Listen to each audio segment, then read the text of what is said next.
جو ہم پڑھیں گے سبق وہ ہے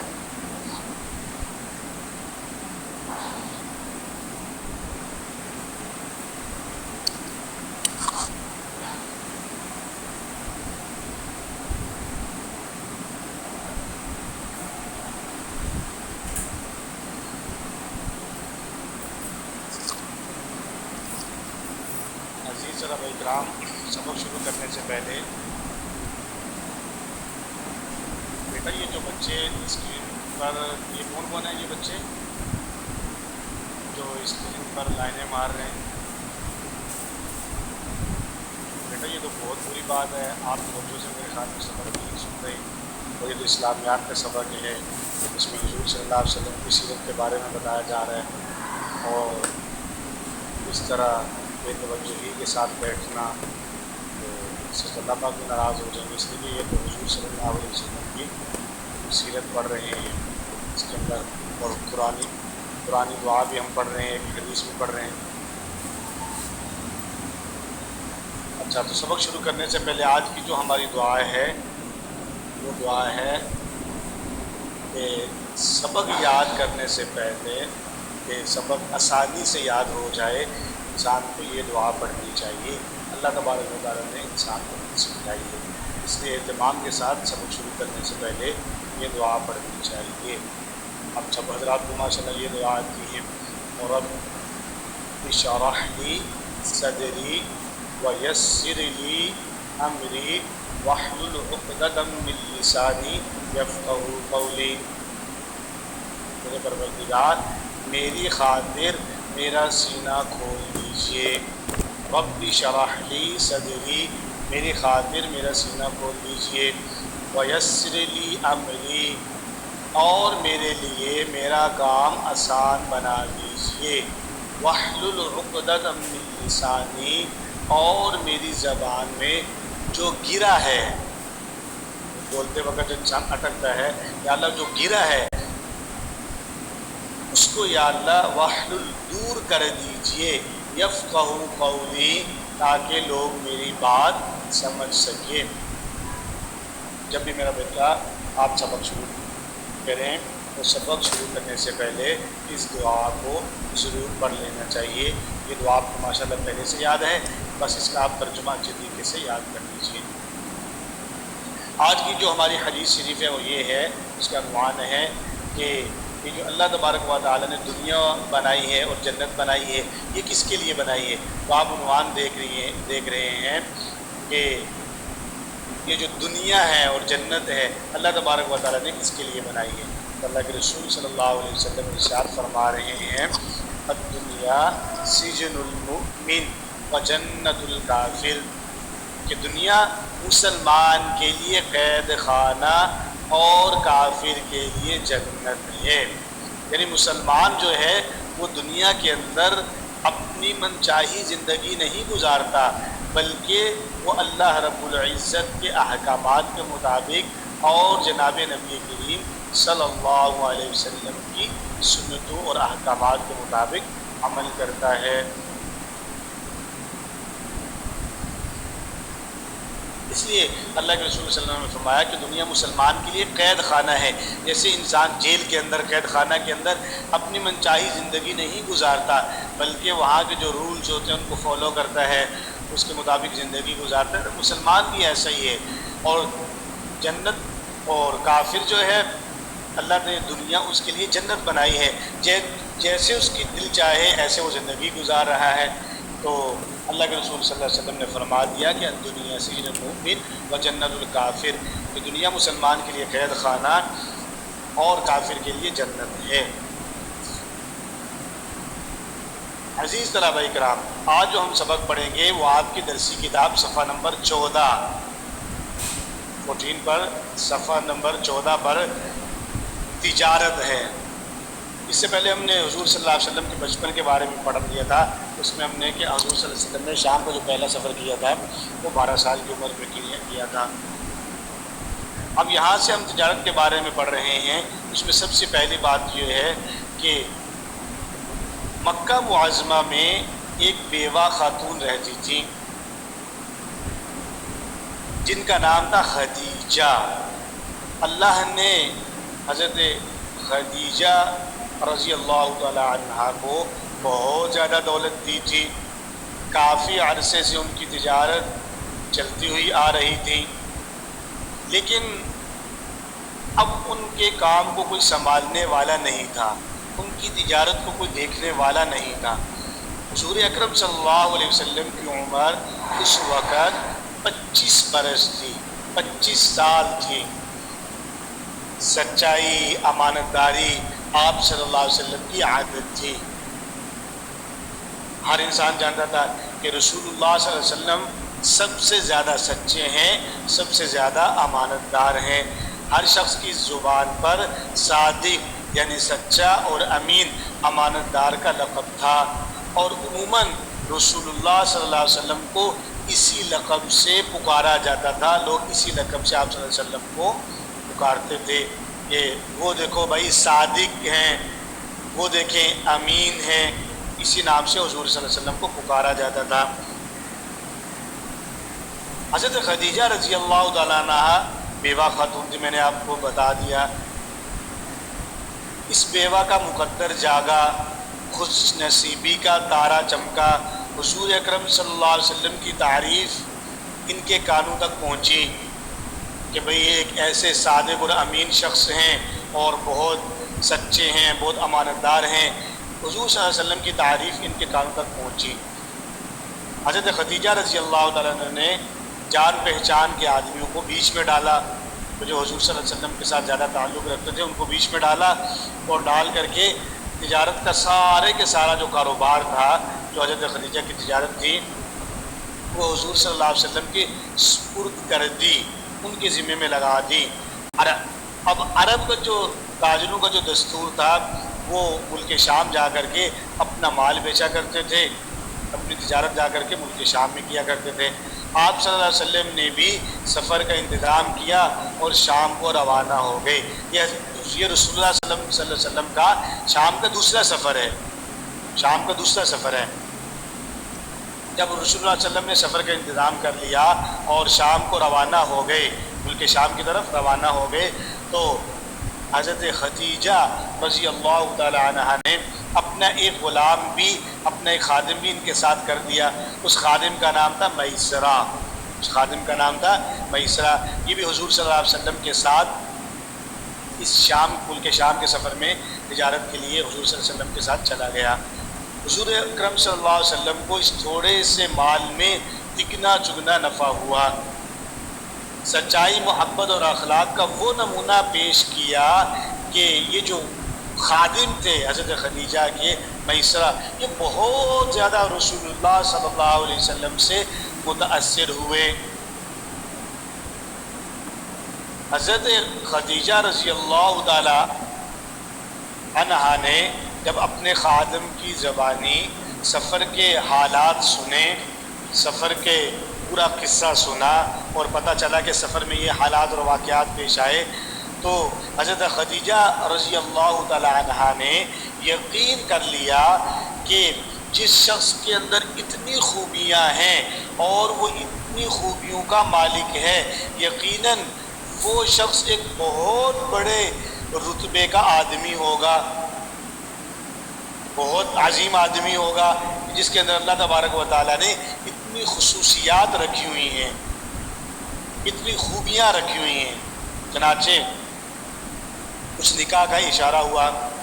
اگرچہ حضرت خدیجہ رضی اللہ تعالیٰ عنہا 40 سالہ عورت تھی، حضرت خدیجہ رضی اللہ تعالیٰ عنہ کی عمر 40 سال تھی، اور حضور اکرم صلی اللہ علیہ وسلم نوجوان تھے، وہ صرف 25 سال کی عمر تھی، رسول اللہ صلی اللہ علیہ وسلم کی بالکل نوجوان تھے، اور خاندان ایسا کہ سارا عرب اس کی عزت کرتا تھا، عادت اور مزاج ایسا رسول اللہ صلی اللہ علیہ وسلم کا کہ بوڑھے جوان سب ادب کرتے، نام نہ لیتے، جیسے ابھی ہم نے پڑھا وہ حضور صلی اللہ علیہ وسلم کا نام نہیں لیتے تھے بلکہ امین یا صادق کہتے تھے۔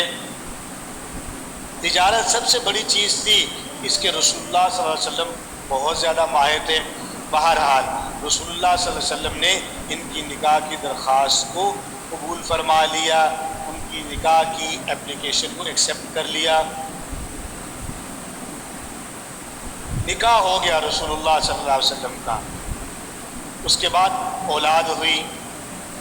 عادتیں کچھ ایسی پیاری تھی رسول اللہ صلی اللہ علیہ وسلم کی، جوں دن گزرتے جاتے حضرت خدیجہ رضی اللہ تعالی عنہا پیارے محمد صلی اللہ علیہ وسلم پر قربان ہوتی جاتی، جو دن گزرتے گئے دلوں میں محبت اور زیادہ بڑھتی چلی جاتی گئی، مگر آپ صلی اللہ علیہ وسلم اپنا سب کچھ اللہ کے دھیان میں لگائے جاتے۔ اللہ تبارک و تعالیٰ کی طرف توجہ رسول اللہ صلی اللہ علیہ وسلم کی زیادہ تھی، اتنی زیادہ بڑی رسول اللہ صلی اللہ علیہ وسلم کی توجہ اللہ تعالیٰ کی طرف کہ آپ صلی اللہ علیہ وسلم اکثر ایک غار میں جانے لگے، جہاں سے بالکل اللہ تبارک و تعالیٰ کا جو گھر تھا خانہ کعبہ وہ بالکل سامنے صاف نظر آتا تھا۔ اس غار کا نام تھا غار حرا، جو آپ کو اسکرین پر بھی نظر آ رہا ہے، اس کا نام غار کا نام تھا غار حرا۔ یہ النور نامی پہاڑ میں ہے، پہاڑ کا نام جو ہے وہ نور ہے۔ اس پہاڑ کو عربی میں جبل النور کہا جاتا ہے۔ جبل کے معنی پہاڑ، میں نے ابھی آپ کو بتا دیا، جبل النور کہا جاتا ہے۔ وہیں یہ اللہ کو یاد کرتے رہتے اور ضرورت کے مطابق گھر آتے اور بال بچوں کی خبر لیتے، گھر والوں کی خیر خبر لیتے، پھر رسول اللہ صلی اللہ علیہ وسلم واپس چلے جاتے غار حرا کے اندر عبادت کرنے کے لیے۔ حضور اکرم صلی اللہ علیہ وسلم کی عمر مبارک جب 35 سال کی ہوئی تو اس وقت ایک واقعہ پیش آیا۔ واقعہ یہ پیش آیا کہ مکہ کے رہنے والوں نے خانہ کعبہ کی تعمیر دوبارہ کی۔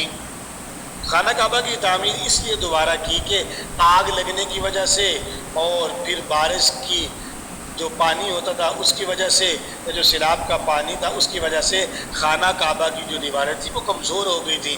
کمزور اس لیے ہو گئی تھی کہ خانہ کعبہ بالکل نیچے والی زمین میں تھا، نشیب میں تھا، تو وہاں پر بارش کا پانی، سیلاب کا پانی آ کر کے جمع ہو جاتا تھا، تو خانہ کعبہ کی دیواریں کمزور ہو گئی تھی، اس لیے انہوں نے خانہ کعبہ کی تعمیر دوبارہ کی۔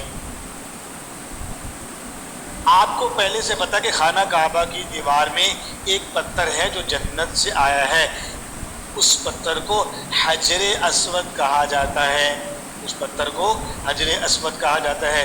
آپ نے اکثر تصاویر وغیرہ میں دیکھا ہوگا۔ یہ بہت ہی متبرک پتھر ہے، برکت والا پتھر ہے۔ جب کعبہ کی تعمیر مکمل ہو گئی تو اس پتھر کو نصب کرنے اور اپنی مقرر جگہ پر لگانے کا مرحلہ پیش آیا کہ بھئی اس پتھر کو اس کی اپنی جگہ پر رکھنا ہے اور اس کو نصب کرنا ہے۔ اس موقع پر مکہ والوں میں اختلاف بڑھ گیا، آپس میں لڑائی جھگڑا ہو گیا اس بات پر یہ پتھر کون سا قبیلہ لگائے گا، کون سا قبیلہ اس پتھر کو نصب کرے گا۔ یہ جھگڑا اس قدر بڑا کہ قریب تھا کہ تلواریں نکل آئیں، جنگ ہو جاتی، خون خرابہ ہو جاتا۔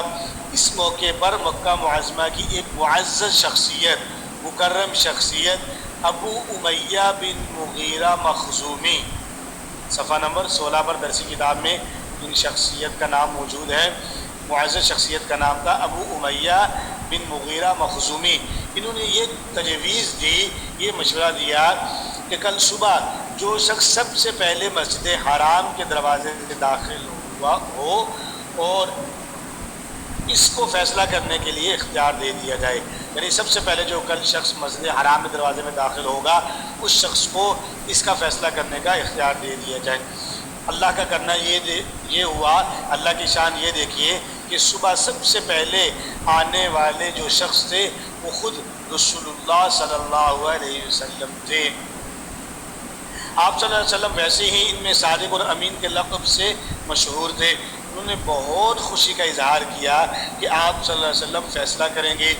آپ صلی اللہ علیہ وسلم نے ایسا طریقہ اختیار کیا کہ تمام کے تمام قبائل خوش ہو گئے، اور وہ طریقہ کیا تھا؟ وہ طریقہ یہ تھا کہ رسول اللہ صلی اللہ علیہ وسلم نے ایک چادر منگوائی اور حجر اسود کو اس میں رکھ دیا اور فرمایا کہ ہر قبیلے کا سردار اس چادر کو مختلف کونوں سے پکڑ لے۔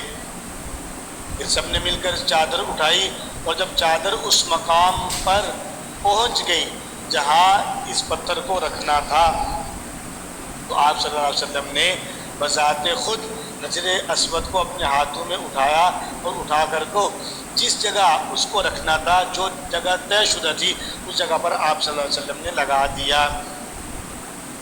آپ صلی اللہ علیہ وسلم کی حکمت اور دانائی سے اس فیصلے پر سارے کے سارے لوگ راضی ہو گئے اور یوں معاملہ مکمل ہو گیا، حجر اسود کو رکھ دیا گیا۔ حضور اکرم صلی اللہ علیہ وسلم کی عمر جب 40 سال 1 دن ہوئی، ایک دن پیر کے روز، آپ کو پتا کہ حضور صلی اللہ علیہ وسلم غار حرا میں عبادت کے لیے تشریف لے جایا کرتے تھے، اللہ کو بیٹھ کر وہاں پر یاد کیا کرتے تھے۔ تو ایک دن پیر کے روز عادت کے مطابق آپ صلی اللہ علیہ وسلم غار حرا میں بیٹھے اللہ کو یاد کر رہے تھے۔ اچانک اللہ تعالیٰ کے حکم سے ان کے خاص فرشتے حضرت جبرائیل علیہ السلام تشریف لائے اور حضور اکرم صلی اللہ علیہ وسلم کو سلام کیا۔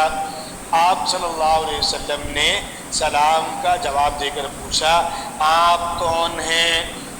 حضرت جبرائیل علیہ السلام نے فرمایا، میں اللہ کا فرشتہ ہوں اور آپ صلی اللہ علیہ وسلم پر وحی لے کر آیا ہوں۔ یہ حضرت جبرائیل علیہ السلام نے اپنا تعارف کروایا اور پھر رسول اللہ صلی اللہ علیہ وسلم کو کہا پڑھیے۔ حضور اکرم صلی اللہ علیہ وسلم نے فرمایا، میں تو پڑھنا نہیں جانتا اور امی ہوں، کیسے پڑھوں؟ حضرت جبرائیل علیہ السلام نے آپ صلی اللہ علیہ وسلم کو اپنے سینے سے لگا کر دبایا اور پھر کہا پڑھیے۔ آپ صلی اللہ علیہ وسلم نے پھر وہی جواب دیا، میں تو امی ہوں، کیسے پڑھوں؟ حضرت جبرائیل علیہ السلام نے آپ کو دوبارہ سینے سے لگا کر دبایا اور کہا پڑھیے۔ سورۃ العلق کی پہلی 5 آیات پڑھائیں آپ صلی اللہ علیہ وسلم کو، حضرت جبرائیل علیہ السلام کو کہا پڑھیے، اقرأ بسم ربک الذی خلق خلق الانسان من علق اقرأ وربك الأكرم الذي علم بالقلم علم الإنسان ما لم يعلم۔ اب بار حضور اکرم صلی اللہ علیہ وسلم فوراً پڑھنے لگے اور حضرت جبرائیل علیہ السلام نے قرآن پاک کی سورۃ العلق کی ابتدائی یہ 5 آیات پڑھائیں اور وہ حضور اکرم صلی اللہ علیہ وسلم غم گسار بیوی تھی، انہوں نے بہت تسلی دلائی اور کہا کہ دیکھیے آپ صلی اللہ علیہ وسلم ہرگز نہ گھبرائیے، اللہ کی قسم اللہ آپ کو کبھی ضائع نہیں کریں گے۔ کیوں؟ اس لیے آپ تو صلہ رحمی کرتے ہیں، لوگوں کو آپس میں جوڑتے ہیں، ہمیشہ سچ بولتے ہیں، رشتہ داروں، یتیموں اور غریبوں کی مدد کرتے ہیں اور مہمانوں کی ضیافت کرتے ہیں۔ آپ صلی اللہ علیہ وسلم سچے نبی ہیں، میں سب سے پہلے آپ پر ایمان لاتی ہوں۔ سب سے پہلے حضرت خدیجہ رسول اللہ صلی اللہ علیہ وسلم پر ایمان لائیں۔ اب خفیہ تبلیغ کا سلسلہ شروع ہو گیا۔ نبوت ملنے کے بعد آپ صلی اللہ علیہ وسلم نے خاموشی کے ساتھ دین کی دعوت و تبلیغ کا سلسلہ شروع کر دیا۔ اس کے نتیجے میں مردوں میں سب سے پہلے حضرت ابو بکر رضی اللہ تعالی عنہ، عورتوں میں حضرت خدیجہ رضی اللہ تعالی عنہا اور بچوں میں حضرت علی رضی اللہ تعالی عنہ اور غلاموں میں حضرت زید بن حارثہ رضی اللہ تعالی عنہ مجمعین ایمان لائے۔ مردوں میں سب سے پہلے حضرت ابوبکر صدیق ایمان لے کر آئے، عورتوں میں سب سے پہلے حضرت خدیجہ رضی اللہ تعالی عنہا ایمان لائے اور بچوں میں حضرت علی کرم اللہ وجہہ سب سے پہلے ایمان لے کر آئے اور غلاموں میں حضرت زید بن حارثہ رضی اللہ تعالیٰ عنہ ایمان لے کر آئے۔ البتہ مردوں، عورتوں، بچوں اور غلاموں میں سب سے پہلے جو ایمان لانے والی شخصیت ہیں وہ ہیں حضرت خدیجہ رضی اللہ تعالی عنہا، جو سب سے پہلے حضور صلی اللہ علیہ وسلم پر ایمان لے کر آئیں۔ خفیہ تبلیغ کا یہ سلسلہ 3 سال تک چلتا رہا، 3 سال تک جاری رہا کہ آپ صلی اللہ علیہ وسلم چھپ چھپ کر لوگوں کو تب دین کی دعوت و تبلیغ کا کام کرتے رہے، اور 3 سال کے عرصے میں تقریباً 40 افراد مسلمان ہوئے۔ کتنے افراد مسلمان ہوئے؟ 40 افراد مسلمان ہوئے کہ جو رسول اللہ صلی اللہ علیہ وسلم نے 3 سال کے عرصے میں دعوت و تبلیغ کا سلسلہ شروع کیا، اس کے نتیجے میں 40 افراد مسلمان ہوئے۔ یہاں تک عزیز طلباء کرام آج کا ہمارا یہ سبق ختم ہو گیا۔ تفویض کا کیا ہے؟ گھر پہ آپ کو کیا کام کرنا ہے؟ گھر پہ آپ کو عزیز طلباء کرام صفحہ نمبر 3 آپ نے پہلے مکمل کیا ہے، 4 میں نے آپ کو دیا تھا، صفحہ نمبر 4 آپ عملی کتاب اپنی کھولیے ذرا، شاباش، صفحہ نمبر 4 اور صفحہ نمبر 5، ٹھیک ہے، یہ آپ نے دونوں مکمل کرنے ہیں۔ گھر کا جو آپ کا کام ہے اس کو جو سوال نمبر 4 ہے کہ ایک مضمون لکھنا ہے، وہ آپ چھوڑ دیجئے، وہ میں آپ کو بتا دوں گا۔ اس کے اوپر جو خالی جگہ ہے 34 نمبر، وہاں تک کہ آپ کو سارا کا سارا کام مکمل کرنا ہے۔ صفحہ نمبر 4 تک جو بلینک نمبر 34 ہے،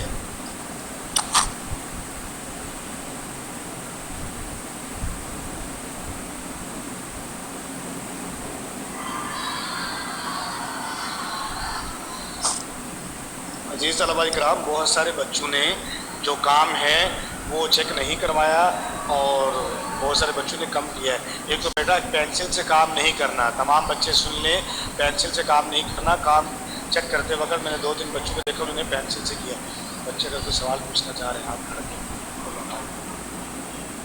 اچھا بیٹا اب کسی کو اگر کوئی سوال پوچھنا ہے تو وہ سوال پوچھ سکتا ہے۔ جی محمد یوسف نے ہاتھ کھڑا کیا ہوا ہے۔ محمد یوسف، جی بیٹا کیا پوچھنا چاہ رہے ہیں؟ بولیے محمد یوسف۔ جی بیٹا بولے محمد یوسف۔ طلحہ سیف نے ہاتھ کھڑا کیا ہوا، طلحہ سیف، جی بیٹا طلحہ سیف، آپ بتائیں کیا پوچھنا چاہ رہے ہیں؟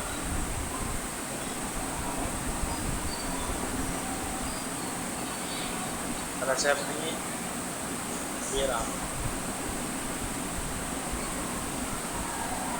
طلحہ صاحب، بولے بیٹا کیا پوچھنا چاہ رہے ہیں؟ ہاں مضمون میں آپ کو بیٹا بتا دوں گا اس کو کیسے لکھنا ہے، ٹھیک ہے، تو میں آپ کو بتا دوں گا انشاءاللہ۔ آپ بیٹا سارے بچے اچھی طریقے سے صاف ستھرا کام مکمل کر لیں، اور کلاس میں بیٹا جب بھی بیٹھے تو سیدھے ہو کر بیٹھا کرے۔ بہت سارے بچے بغیر بنیان کے بیٹھے ہوئے ہیں، یہاں ایک بچہ نظر آ رہا ہے اس نے کپڑے بھی نہیں پہنے ہوئے، محمد ایان نام ہے بیٹا۔ یہ تو بہت بری بات ہے نا ایان، ہم تو حضور صلی اللہ علیہ وسلم کی سیرت پڑھ رہے ہیں، ٹھیک ہے، سر پہ ٹوپی ہونی چاہیے۔ اب دیکھو ابھی یہی پڑھ رہے ہیں کہ حضور صلی اللہ علیہ وسلم نے اپنا بچپن کیسے گزارا، کتنا آپ کے سامنے ماشاءاللہ پیارے انداز میں میں نے آپ کو بتا دیا کہ حضور صلی اللہ علیہ وسلم کا بچپن کیسا تھا۔ تو حضور صلی اللہ علیہ وسلم کوئی آپ نے ایسی بات پڑھی، ابھی آپ نے پڑھا نا کہ حضور صلی اللہ علیہ وسلم بچپن ہی سے صادق اور امین کے لقب سے مشہور تھے۔ حضور صلی اللہ علیہ وسلم کے اندر اللہ نے اتنی خصوصیات رکھی تھی، اتنی خوبیاں رکھی ہوئی تھی، تو بیٹا یہ تو بہت بری بات ہے۔ سب بچوں کے سر پہ ٹوپی ہونی چاہیے ماشاءاللہ، معاذ مبین کے سر پہ ٹوپی، اور بہت سارے بچوں نے ماشاءاللہ، سارے بچہ بیٹھا ہوا ہے، سعود